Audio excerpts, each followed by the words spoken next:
नमस्कार विद्यार्थी मित्रांनो, अन अकॅडमीच्या या व्हिडिओ लेक्चर सिरीजमध्ये मी भूषण धूत आपलं पुन्हा एकदा स्वागत करतो. तर विद्यार्थी मित्रांनो, आपण इंग्लिश कॉम्प्रिहेन्शन चे डिस्कशन या सिरीजमध्ये बघत आहोत आणि इंग्लिश कॉम्प्रिहेन्शनचा आपल्या याच्या आधी 13 लेक्चर झालेले आहेत. हा 14वं लेक्चर आहे आणि ही सुद्धा ज्याची काठिण्य पातळी ही मॉडरेट लेवल आहे. काठिण्य पातळी जी काही आहे ती आहे moderate level. Okay, so moderate level म्हणजेच काय, मध्यम काठिण्य पातळीचे हे जे काही पॅसेज आपण बघत आहोत. तर चला विद्यार्थी मित्रांनो सुरू करूया. सो हा नेक्स्ट पॅसेज आहे द बिगिनिंग ऑफ सायन्स, म्हणजे काय, विज्ञान किंवा शास्त्राची सुरुवात. The science of international politics in its infancy. So आंतरराष्ट्रीय राजकारणाचं जे काही शास्त्र आहे हे काय होतं, इन्फन्सीमध्ये होतं, म्हणजे सुरुवातीमध्ये होतं. Down to 1914. सो 1914च्या सुरुवातीमध्ये the conduct of international relations was concern of person professionally engage in it.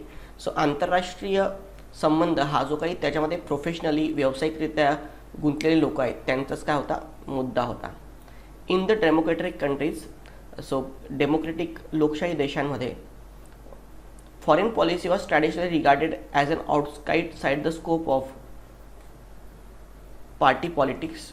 तर डेमोक्रेटिक लोकशाही देशांमध्ये हे जे काही फॉरेन पॉलिसी आहे, विदेश नीतीचा जो काही भाग आहे, विदेशी धोरणं जी काही आहेत ते पक्षांतर राजकारणाच्या पलीकडे त्याच्याकडे काय बघण्यात आलं होतं.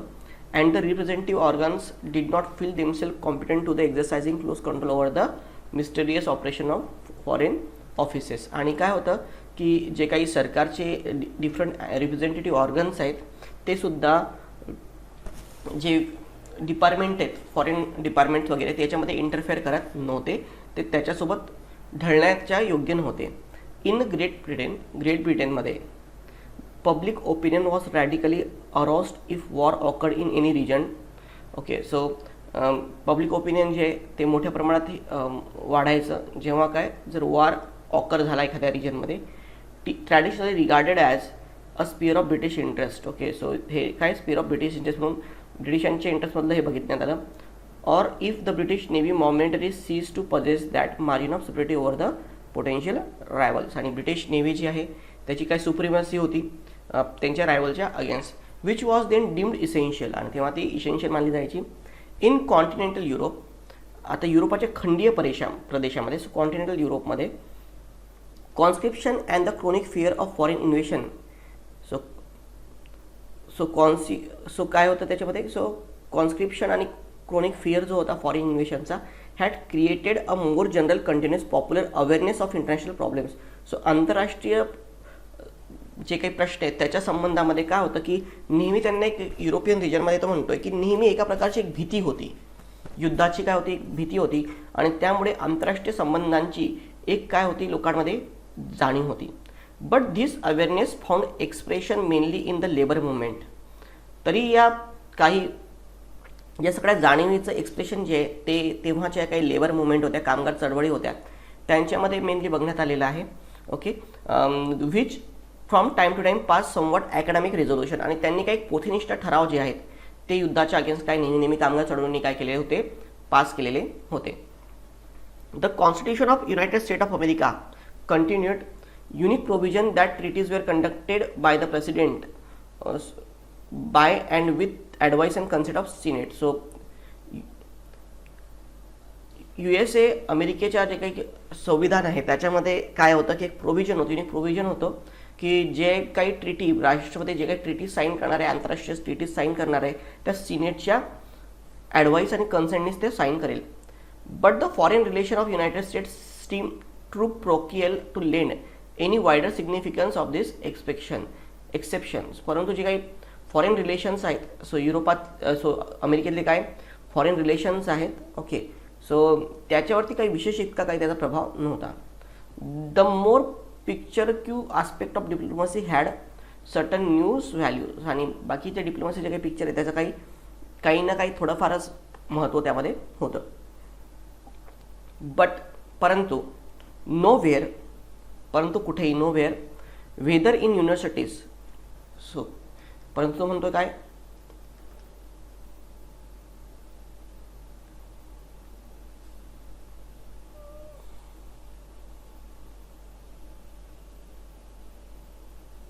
एक मिनिट, थोडा प्रॉब्लेम झाला इथे. हां, but nowhere whether in the universities or wider international circles, परंतु इंटरनॅशनल इंटेलेक्च्युअल सर्कल जे आहेत, बुद्धिजीवींचा वर्ग जो आहे, okay, so was there organise study of current international relations. So कोणत्याही विद्यापीठामध्ये वगैरे वगैरे काही असा करंट जे काही आंतरराष्ट्रीय संबंध आहे याच्याबद्दल कोणता काही विशेष महत्त्व नव्हतं, किंवा बुद्धिवाद्यांचा सुद्धा त्याच्यावरती काय होता, नगण्य प्रभाव होता. War was steel regarded mainly as a business of soldiers. So युद्ध जे आहे ते मेनली काय बघण्यात आलं होतं. सो तुमच्या सैनिक जे काही डिपार्टमेंट आहे, बरोबर ना, सो सैन्य दल आहे त्यांचं काम बघत होतं. अँड करोडी of this international politics was the business of diplomats. आणि काय, सो त्याचप्रमाणे तो इंटरनॅशनल प्रॉब्लेम्स पॉलिटिक्स आहे, आंतरराष्ट्रीय संबंध जे ते डिप्लोमॅट्स लोक जे आहेत, आंतरराष्ट्रीय संबंधामध्ये एक्सपर्ट लोक आहेत, त्यांचा तो पार्ट बघण्यात आला होता. There was no general desire to take conduct of international affairs out of the hand of professionals. आणि जनरल डिझायर जे आहे, okay, so conduct of international affairs, okay, out of the hand of professionals or even to pay serious systemic attention what they were doing. Okay, so even त्याच्याकडे जो आंतरराष्ट्रीय affairs आहेत, आंतरराष्ट्रीय संबंध आहेत, त्याच्याकडे जो काही बघण्याचा दृष्टिकोन होता तो इतका इफेक्टिव्ह सुद्धा नव्हता. ओके, सो असे पूर्ण आपल्याला हा आज पॅसेज आलेला आहे. ओके, तर आता चला याचं आपण डिस्कशन घेऊयात. So we will take the discussion of that questions. मग चला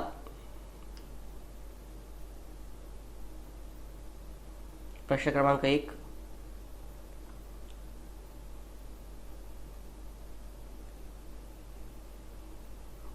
हू were the more aware about the international problems. आंतरराष्ट्रीय संबंधासाठी कोण जास्त अवेअर होतं.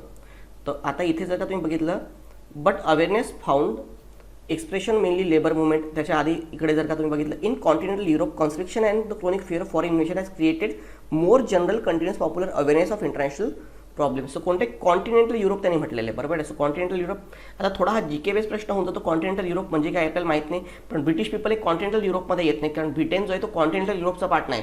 तो त्याच्या वरती जो काही पार्ट आहे त्याचा पार्ट आहे, तो कॉन्टिनेंटल खंडीय प्रदेशाचा पार्ट आहे का, नाही आहे. अमेरिकन्स हे पण नाही आहेत. People from countries like Germany, France connected to each other by the land routes. Yes, so continents म्हणजेच काय, लँड रूट्सने जे काही कनेक्ट होते एकमेकांना, मग जर्मनी आणि फ्रान्स. सो कॉन्टिनेंटल युरोप आहे. सो एशियन होईल का, नाही. पण तसं बघितलं तर आपण असं जी के यूज करू शकत नाही. सो सहसा इथे जो ऑप्शन आहे तो कॉन्टिनेंटल युरोप असायला पाहिजे असता. मग आता थोडा असं पाहिजे असतं, कारण आपण असं काही इमॅजिन करू शकत नाही की कारण जर्मनी आणि फ्रान्सचा पॅसेजमध्ये कुठेच उल्लेख केलेला नाही आहे. ओके, हां, नेक्स्ट बघू. From the paragraph we can conclude that the leader of the working class in Europe were. So पॅरेग्राफवरनं काय होतं की वर्किंग क्लास जो काही युरोप, सो त्यांचे जे काही हे होते, सो दे वॉट इथे लिहिलेलं आहे बघा, time to time passed somewhat academic resolutions. Okay, so academics म्हणजे काय, अभ्यासापुरते जे काही याला म्हणतात पोथीनिष्ठ ज्याला म्हणतो ना आपण, पाठ्यपुस्तकाला किंवा पोथीनिष्ठ. सो ग्रेट ॲकॅडमिशियन्स, सो ग्रेट ॲकॅडमिशियन्स म्हणता येईल का आपल्याला, आयडियलिस्ट. येस, सो ते कसे होते, सो पोथीनिष्ठ म्हणजेच काय, आयडियलिस्ट. अकॅडमिक म्हणजेच काय, idealist. Not a great academicians. A part of group having good understanding of war, no. Unable to grasp reality, हे पण होणार नाही. सो 12 उत्तरकडे पर्याय क्रमांक 2. सो 12चा आन्सर आहे option number 2. 13th, which of the following statements are correct. So पुढे कोणती विधाने काय आहेत, योग्य आहेत. Which of the following statements are correct. Democratic countries studied international relation thoroughly in the first half of the 20th century. So democratic countries आहेत त्यांनी जे आहे, सो पहिल्या हाफ ऑफ द सेंचुरीमध्ये काय केलं, थॉरोली याला काय केलं, इंटरनॅशनल याला स्टडी केलं. सो इंटरनॅशनल अभ्यासाला काय केलं, स्टडी केलं. मग जर का आपण याच्यामध्ये बघितलं तर याच्यामध्ये थॉरोली स्टडी केलं असं आपल्याला इथे कुठे म्हणता येईल का, नाही. उलट म्हणतो की अगेन त्याचा काही प्रभावच नव्हता. Labour movements decided the foreign policies of European nations. European नेशनचा foreign policy labour movement decide करायचे का, नाही. कोण डिसाईड करायचं, तर तिथले जे काही त्यातले जे काही फॉरेन ऑफिसचे लोक होते ते डिसाईड करायचे. उलट त्यांनी म्हटले लेबर मुवमेंट्स रिअलिस्टिक नव्हत्या, त्या फक्त अकॅडमिक्स होत्या. US constitution promoted the study of international. कुठेच मेन्शन केलं नाही की US कॉन्स्टिट्यूशनने काय केलेलं आहे, फक्त त्यांनी एक तर सिनेटला हक्क दिलेला आहे, पण त्यांनी त्याच्या अभ्यासाला प्रोत्साहन दिलं असं कुठेही दिलेलं नाही. University and intellectual circle had little impact on foreign policy. Yes, so university and intellectual circle जे आहेत त्याचा नगण्य प्रभाव होता विधी धोरण ठरवण्यामध्ये. हे काय बरोबर आहे, उत्तर काय याचं पर्याय क्रमांक 3. In the first 2 decade of 20th century foreign policy was the realm of कोण, की त्यांनी म्हटलेलं आहे की जे लोक मेनली त्याच्यामध्ये व्यावसायिकदृष्ट्या गुंतलेले प्रोफेशनल लोक जे होते फॉरेन पॉलिसीमधले. मग आता फॉरेन पॉलिसीमधले प्रोफेशनल लोक म्हणजेच कोणते होते? The foreign offices. सो उत्तर करण्याचा पर्याय क्रमांक 4. पॉलिटिकल पार्टीज, लेजिस्लेटर्स, सोल्जर्स होईल का? नाही. In general paragraph suggested that in general European were unwilling to work in the armed forces. So definitely इथे त्यांनी काय मेन्शन केलेलं आहे? Continental conception of the chronic fear foreign invasion has created general continuous awareness about the. Okay, so इथे त्यांनी mention केलेलं आहे इथेमध्ये. So cease the possess that margin of superiority and potential which deems essential. बरोबर ना? So मग इथे conscription आणि क्रॉनिक फिअर होतं याच्यामध्ये. ओके, सो इन जनरल त्याच्यामध्ये जर का बघितलं तर तिथे सक्तीची लष्कर भरती ज्याला आपण म्हणतो ना, सो ती होती त्याच्यामध्ये. ओके, सो मग म्हणून त्यामुळे इन जनरल लोकांमध्ये काय होती? अवेअरनेस होती. मग आता जी काही लष्कर भरती होती ती कशी होती? सक्तीची होती. म्हणजेच काय की इन जनरल युरोपियन जे लोक होते ते काय होते? अनविलिंग होते आर्मड फोर्सेससाठी. हे विधान काय होईल? बरोबर होईल.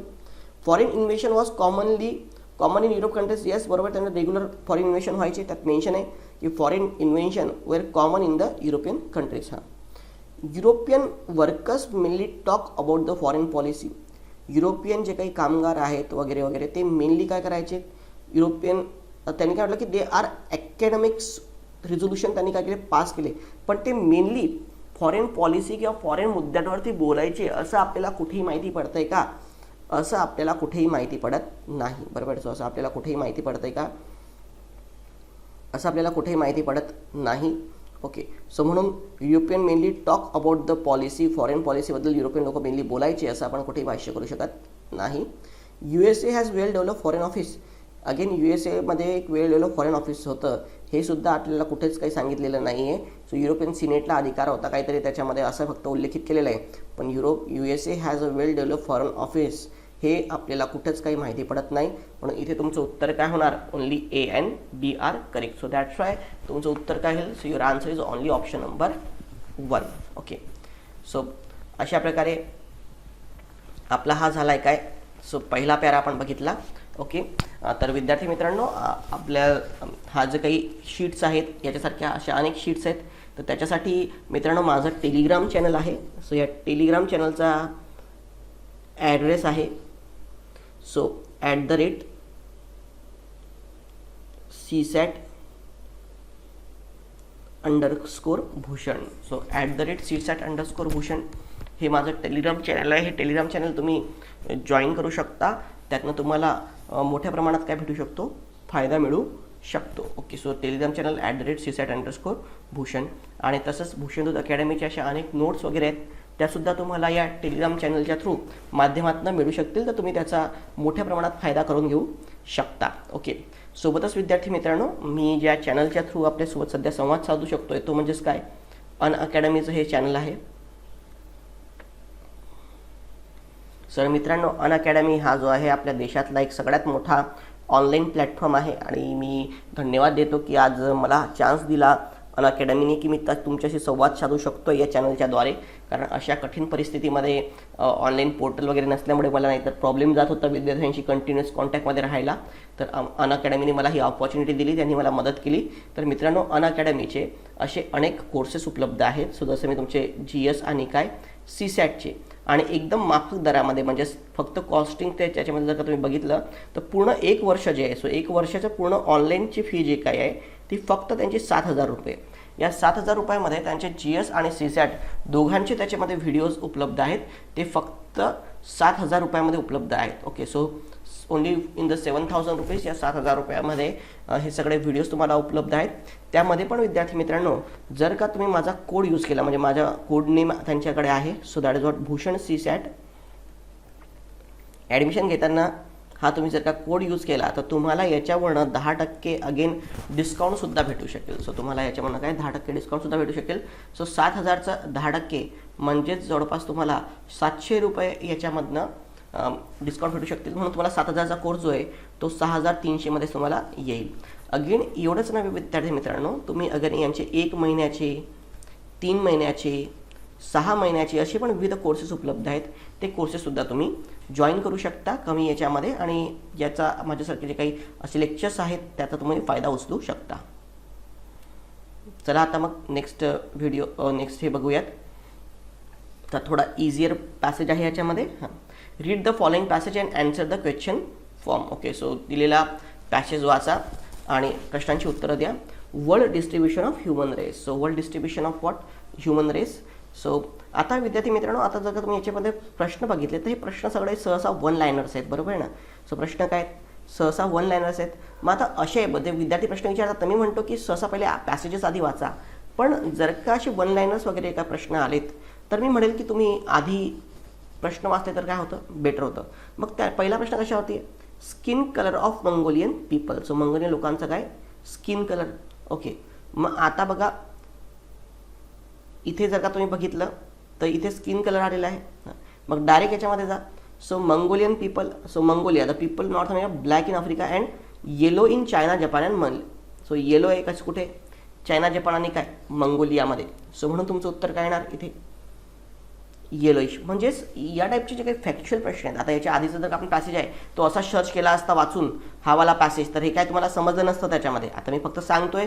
सो इथे काय आयडियलिस्ट आहेत की कसे आहेत याच्यातून तुम्हाला उत्तर येत नाही. पण असे हे जे वन लायनर्स जर का पॅसेज आहेत तर याच्यामध्ये तुम्हाला बऱ्यापैकी आन्सर्स असे वन लायनर्समध्ये येऊ शकतील. हां, again to identify the different race which features among the following are considers. Okay, so याच्यामध्ये काय की डिफरंट रेसेस जे आहेत, ओके, सो त्याला आयडेंटिफाय करण्यासाठी कोणत्या कोणत्या फीचर्सचा उल्लेख केलेला आहे? Width and height of nose. So आता याच्यामध्ये बघा नोज बघा, width and height of nose आहे उल्लेखित? हो आहे उल्लेखित. मग with and height of nose, yes. Shape of face. So face जे आहे, स्किन कलर आहे, स्टेचर आहे. मग स्टेचरमध्ये आपण basis of the human population based on stature divided short, medium and tall. Shape of head, yes. So shape of head आहे इथे. हां, सो शेप ऑफ फेस आहे का? पण नोज आहे, येस. शेप ऑफ फेस पण आहे इथे थेटच उल्लेखित आहे. So shape of face. Colour of hair. So hair form and colour, yes. Colour of hair पण आहे. आणि colour of skin. So colour of skin पण आहे. So colour of skin, skin colour, yes. So थेटच उल्लेखित आहे चारही गोष्टी. सो उत्तर घ्या पर्याय क्रमांक 4. Which features the human race are easily measurable. So कोणत्या गोष्टीत की त्या इझिली काय मोजता येऊ शकतात? आता हा कॉमन अंडरस्टँडिंगचा प्रश्न आहे. Height, yes. हाईट आपण इझिली मोजू शकतो, येस. Shape of head. आता शेप ऑफ हेडसुद्धा आहे, त्यांनी मेन्शन केलेलं आहे. शेप ऑफ हेड बघा, the shape of head is miserable parameter, बरोबर ना. सो हे मिजरेबल पॅरामीटर आहे, येस. सो इझिली मिजरेबल आहेत त्या गोष्टी. शेप ऑफ हेड आहे, हाईट आहे, ओके. सो हाईट म्हणजे स्टेचर ज्याला आपण म्हणतो म्हणजेच height, okay. One of the basis for human population on stature divided short, medium and tall. दोन्ही गोष्टी आपण काय करू शकतो? मोजू शकतो. Skin colour. आता स्किन कलर इझिली मिजरेबल आहे का? नाही आहे, बरोबर ना. सो स्किन कलर जर का आपण, so makes most difference between the people belonging to the race. People of the world classified in the white. पण हे व्हाईट ब्लॅक आहे हे काय मोजण्याचं प्रमाण झालं का? So it's not. आपण हे मोजू शकतो का? नाही. सो कलर आपण मोजू शकत नाही. कोणता पण रंग जो आहे तो रंग आपण मोजू शकत नाही. म्हणून स्किन कलर किंवा हेअर कलर हे आपल्याला इतकं सांगता येईल का याच्यामध्ये? नाही. तर आपण फक्त काय इझिली मेजरेबल करू शकतो? हाईट आणि काय? Shape of head. सो उत्तर काय? पर्याय क्रमांक 2. Then which of the opinion indicate the feature of North American people. So North American people, उत्तर अमेरिकेचं काही पीपल्स आहेत, बरोबर ना. सो त्यातले लोकांचं कोणतं फीचर जे आहे ते इंडिकेट करतं. So North American people, so कोणते फीचर्स इंडिकेट करतात त्याच्यामध्ये? आता बघा याच्यामध्ये काय काय त्यांनी मेन्शन केलं की नॉर्थ अमेरिकन पीपलचं. मग स्किन कलर. स्किन कलरमध्ये सर्च करा नॉर्थ अमेरिकन पीपल कुठे आहेत, पीपल इन द वर्ल्ड. हां, so white skin North America हा पहिला मुद्दा आला. देन इकडे युरोप आणि नॉर्थ अमेरिका टॉलेस्ट आहेत, ते लोक काय टॉलेस्ट आहेत, व्हाईट स्किन आहेत. नॉर्थ अमेरिका आणि युरोप काय लॉंग हेडेड पीपल आहेत. नॉर्थ अमेरिका आणि काय लॉंग हेडेडसुद्धा आहे. शेप ऑफ नोज बघूयात आपण त्याच्यामध्ये. सो आफ्रिकन आहे क्लासिफाईड ऑन द नोज, काळजी of the delta west Africa असा उल्लेख केलेला आहे त्याच्यामध्ये. Broadest noses while Negroes, Swedish, narrowest nostrils. Okay, so people narrow base found in European and African are classified on the broad noses. So नोजेसमध्ये North America उल्लेखित नाही केला आहे त्यांनी. शेप ऑफ फेस. The facial appearance person classified indicator of his race. The face may be a long, broad. It is generally observed that the faces of Mongoloid, Chinese, Polish people are border, broader, while the Scandinavian and North and Nordic have narrower faces. Again इथे सुद्धा कुठे उल्लेख आलेला नाही आहे अजून आपल्या याच्यामध्ये. कलर, तो त्यांनी मेन्शन केलेलं आहे की colour classified on the basis of the eye, grey, dark people. हां, इथे blue eyed in North America and Europe. So eye काय, ब्लू आय आहे, निळे ज्याचे डोळे असतात. Form and colour of hair vary from race to race on the basis of, त्यांनी हे सांगितलं निग्रोडाईड आणि मंगोलाईडचं हे केलेलं आहे त्यांनी, पण इथे काही हे आणखी उल्लेखित केलेलं नाही आहे. हां, तर बघा, सो नॉर्थ अमेरिकन कसे व्हाईट स्किन बरोबर आहे. टॉलेस्ट येस, लॉंग हेडेड आणि ब्लू आईड येस, चारही गोष्टी आहेत त्याच्यामध्ये. ह्या सगळ्या गोष्टी आहेत की त्या नॉर्थ अमेरिकन आपण आत्ताच वाचल्या. तर उत्तर करणार पर्याय क्रमांक 1. हां, people who have broader face. Okay, so people, जे लोक त्यांच्या फेस कसे असतात, ब्रॉडर असतात. सो ब्रॉडर फेसमध्ये कोणते, मग आता फेसमध्ये घेऊयात आपण. So face, shape of face, facial appearance of the considered indicator of this race. The face may be long or broad.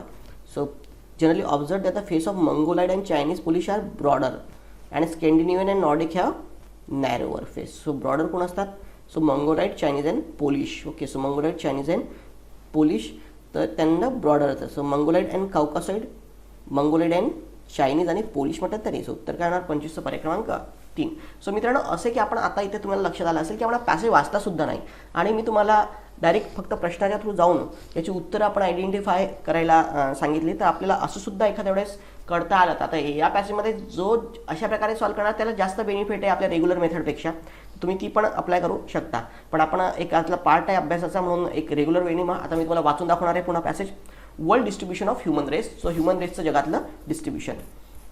All the members of racial group thought each one of us has one head. प्रत्येक member आहे racial ग्रुपचा. सो प्रत्येकाला काय, एक डोकं आहे, 2 arms आहेत, 2 हात आहेत, 2 पाय आहेत, 2 डोळे आहेत, 2 कान आहेत, and so on, and each one of different appearances. A scientific classification of race should be based on measurable physical features. आणि यांचं जे काही सायंटिफिक क्लासिफिकेशन जे आहे ते मिजरेबल काही फीचर्स आहेत, हे जे मोजण्यासारखे फीचर्स आहेत त्याच्यावर डिपेंडंट आहेत. That inherited from the ancestors. So ते आपल्याला आपल्या पूर्वजांकडे मिळाले. तर फीचर कंचे most important classification of the races. So कोणत्या कोणत्या गोष्टी आहेत की ज्या डिफरंट जे काही रेसेस आहेत जगामधल्या त्याला डिस्ट्रीब्युशन मध्ये कामामध्ये त्या येतात. सो ते कोणते कोणते रेसेस आहेत. So include colour of the skin. पहिले तर कलर ऑफ द स्किन, नंतर स्टेचर, तुमचं स्टेचर कसं आहे.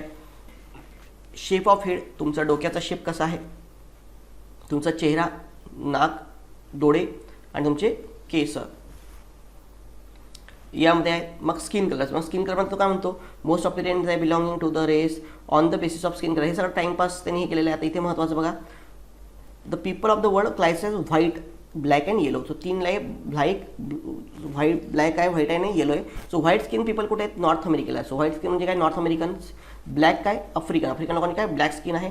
आणि येलोइश म्हणजे काय, चायना, जपान आणि मंगोलिया इथले काय येलोइश आहे. स्टेचर बघा, स्टेचर इज इझिली मेजरेबल. आपण डायरेक्ट उंची मोजू शकतो त्याच्यामध्ये. हे सगळं पहिले 1-2 ओळी त्या टाइमपास दिलेलं आहे. Human population on the basis of stature is divided. So human population जी आहे ती हाईटवरती डिवायडेड होते.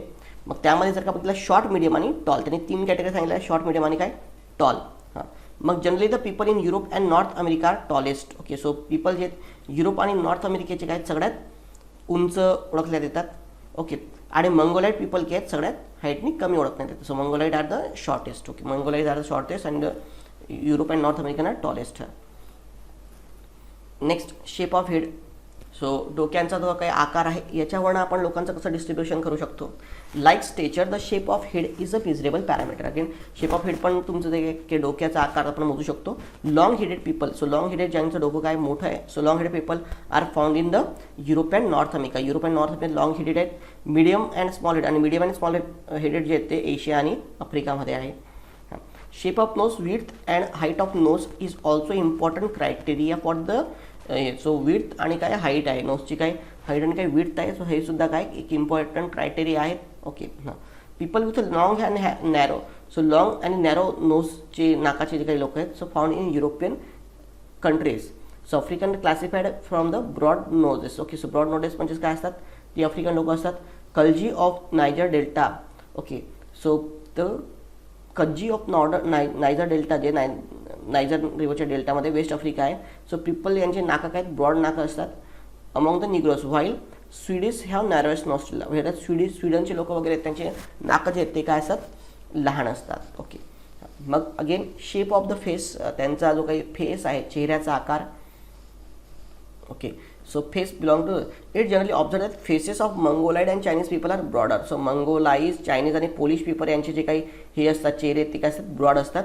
वाईल स्कॅन्डिनेवियन अँड नॉर्डिक पीपल जे आहेत ओके सो त्यांचे फेसेस कसे असतात नॅरो असतात. स्कॅन्डिनेवियन आणि नॉर्डिक लोक जे आहेत त्यांचे फेसेस जे आहेत ते नॅरोवर असतात. ओके, सो ते काय असतात नॅरो असतात. हां, आईज अगेन डोळे जे आहेत. Colour and forms are indicator of the certain racial groups. Okay, so indicator of certain racial groups. So people classified on the basis of colour and eyes as dark eyed, grey eyed, blue eyed असे different त्याच्या डोळ्याचे रंग आहेत. So त्याच्यावरून आपण डोळ्याच्या रंगावरून पण तो म्हणतोय की आपण लोकांचं काय करू शकतो डिस्ट्रीब्युशन करू शकतो. Dark eyed people, so dark रंगाचे लोक आफ्रिकेमध्ये आहेत. ग्रे लोक मंगोलियामध्ये आहेत. सो ग्रे लोकांचे मंगोलिया आहेत आणि मंगोलिया, चायना आणि जपानमध्ये काय ग्रे डोळे आहेत. आणि blue eyed people in North America आणि युरोप. सो निळे डोळ्यांचे लोक कुठे आहेत नॉर्थ अमेरिकेमध्ये आणि काय युरोपमध्ये आहेत. सो असे काय रंग आहेत डोळ्यांचे. हां, hair form and colour. So hair form and colour. So colour hair from on the race on the basis of the hair classified on the long hair, short woolly hair and the wave hair. So long, short आणि wave hair. The Caucasoid people have wavy hair. So काउकासाइडचे काही people आहेत रेसचे आहेत ते काय wavy hair आहेत. निग्रॉइड जे आहेत ते वुली हेअर. सो निग्रॉइड आहेत ते वुली हेअर आहेत. आणि मंगोलाईट जे आहेत त्यांचे काय स्ट्रेट हेअर आहेत. आणि मंगोलाईटचे लोक आहेत त्यांचे काय स्ट्रेट हेअर आहेत. तर असं त्यांनी जगातील लोकांचं काय डिस्ट्रीब्युशन दिलेलं आहे. तर यात काय असा मुख्य मुद्दा वगैरे फ्लो होत नाही आहे. सो जस्ट सडन इन्फॉर्मेशन आहेत त्याच्यावरती आहेत. तर आपण ऑलरेडी प्रश्न बघितलेच, मी तुम्हाला न पैसे वाचता सुद्धा उत्तरं काढून दाखवले. सो 21 उत्तर काय 1, 22चं काय 4, 23चं 2, 24चं 1 आणि 25चं काय 3. हे आपण ऑलरेडी डिस्कशन घेतलेलं आहे त्याचे. सो ओके, तर ठीक आहे विद्यार्थी मित्रांनो. So this is what our moderate difficulty लेवलचे हे जे काही पॅसेज होते. ओके, सो त्याच्यावरचे आपण आता एक्झाम्पल्स बघितलेले आहेत. ओके, सो हा झाला आपला English competition number 14. So next आपले आणखी 2 लेक्चर्स आपण घेणार आहोत. सो त्याच्यामध्ये English competition number 15 and 16. So हे आपण त्यामध्ये बघणार आहोत. सो थँक्यू व्हेरी मच मित्रांनो. थँक्यू, धन्यवाद.